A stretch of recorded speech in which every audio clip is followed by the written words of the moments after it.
వరద బాధితులను ఆదుకుంటాం, ప్రతి కుటుంబాన్ని కూడా అండగా ఉంటాం సీఎం రేవంత్ రెడ్డి మాట్లాడుతూ ఉన్నాడు. కామారెడ్డిలో వరద ప్రభావిత ప్రాంతాల్లో అయితే పర్యటన కొనసాగించారు ఆయన.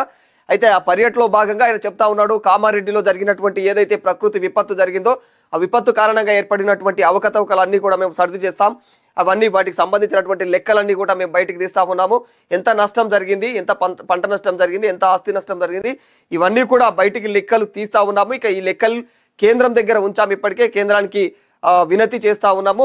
రాష్ట్ర ప్రభుత్వానికి జరిగినటువంటి నష్టానికి ఆర్థిక సహాయం అందాలి, ఆర్థిక సహాయం కావాలి అన్న కోణంలో అయితే రేవంత్ రెడ్డి అంటే కాంగ్రెస్ మంత్రులందరూ కూడా మాట్లాడుతూ ఉన్న వైనం కనిపిస్తా ఉంది. ఇక కామారెడ్డిలో వరద ప్రభావిత ప్రాంతాల్లో ఆయన పర్యటించారు. వర్షాలు వరదల వల్ల చనిపోయిన కుటుంబాలకు 5 లక్షల నష్టపరిహారం కూడా కట్టిస్తానని చెప్తా ఉన్నాడు. ఇక దెబ్బతిన్న పంటలకు కూడా నష్టపరిహారం, పొలాల్లోని ఇసుక మేటల తొలగింపు కూడా ప్రత్యేకమైనటువంటి నిధులు కేటాయిస్తామని చెప్తున్నారు. అంటే ఈ వర్షాల కారణంగా పంట పొలాల్లోకి విపరీతంగా వరదల కారణంగా అయితే పంట పొలాల్లోకి ఇసుక రావడం జరిగింది. ఇసుక దిబ్బలు పూర్తిగా ఆ పంటను పూర్తిగా కప్పివేయడం జరిగింది.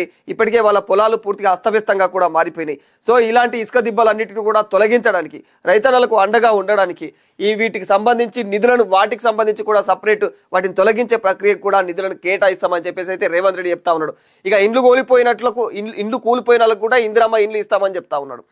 ఇక ఆ ప్రాంతంలో ఎంత నష్టం జరిగిందో మనందరికి తెలియని విషయం కాదు.